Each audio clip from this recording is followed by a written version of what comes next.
Salut à tous, c'est One04, j'espère que vous allez bien. Je vous retrouve pour une nouvelle vidéo sur le monstre du Loch Ness.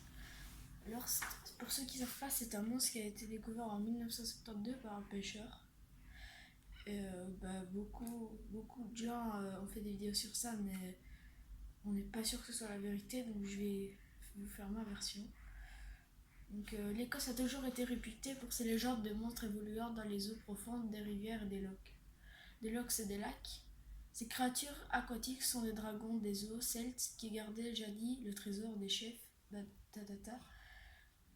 La légende du monde pourrait également avoir pour origine un récit hagiographique, la Vita Columbae, qui raconte un miracle de Saint Columba, une manne irlandaise en 1565. Il aurait été sauvé par l'un de ses disciples d'une épouvantable monstre fit brusquement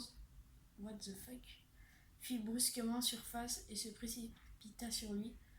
Avec des grands rugissements et la gueule ouverte, Saint Columba fit un signe de croix et invoquait la puissance de Dieu en criant au monstre de ne pas toucher le malheureux, ce qui fit Onisieng, nom de celle de Nessie. Donc il y a une attaque aussi sur un plongeur.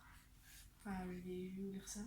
En 1972, un plongeur raconta avoir vu une énorme grenouille alors qu'il explorait l'épave d'un chalutier et refusa de descendre au fond d'un lac une nouvelle fois. Plusieurs pêcheurs mirent longtemps à révéler avoir vu le monstre dans les eaux du lac par crainte d'être pris pour des affabuleurs. Alors là, c'est un côté très important à savoir. Plusieurs expéditions ont été menées pour tenter de trouver la créature.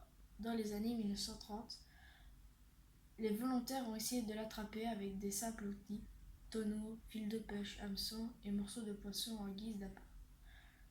Aujourd'hui, c'est à l'aide de moyens sophistiqués comme des submersibles, radars navals, sonars et même des webcams que les scientifiques espèrent identifier ou capturer la bête. Expédition Peace en 1969, Willia Submarine en 1972 et Deep Sky en 1987. Plusieurs échos signalant la présence de grandes masses non identifiées en mouvement et des cavernes sous-marines ont été enregistrés par les appareils, mais il s'agit d'artefacts car le soubassement du lac a été granit et en schiste, ne pouvant pas abriter de grottes sous-marines. Dans les années 1990, on rapporta la présence de saumons échoués sur le rivage, présentant des traces de morsures de grande taille. Dans la même période, deux amis pêcheurs pourtant spécitiques sur l'existence du monstre racontèrent avoir aperçu une bosse marron grise émergeant de l'eau. En se rapprochant pour voir ce qu'il s'agissait, le bateau fut entouré par trois bosses distinctes de même couleur. Ils parviennent à revenir vers le rivage après que l'une des trois bosses les ont suivis sur une centaine de mètres. Donc nous arrivons tout doucement à la fin de la vidéo. En 2007, une vidéo montrant un mouvement sous l'eau du lac ramène l'attraction ou du site. En 2011, Georges Edouard, propriétaire d'un bateau de tourisme, prend une photo saisante de la qualifiée de la photographie la plus claire de la créature de la légende. Elle s'avéra finalement être une supercherie. La bosse marron apparaissait sur la photo était en réalité une reconstruction en fibre fabriquée pour un documentaire sur le monde de Loch Ness.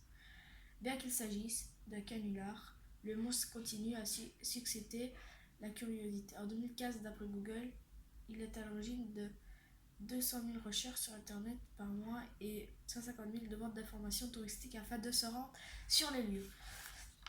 Alors les gens, pour ceux qui ne savent pas, je vous ai un peu dit. Voilà quoi.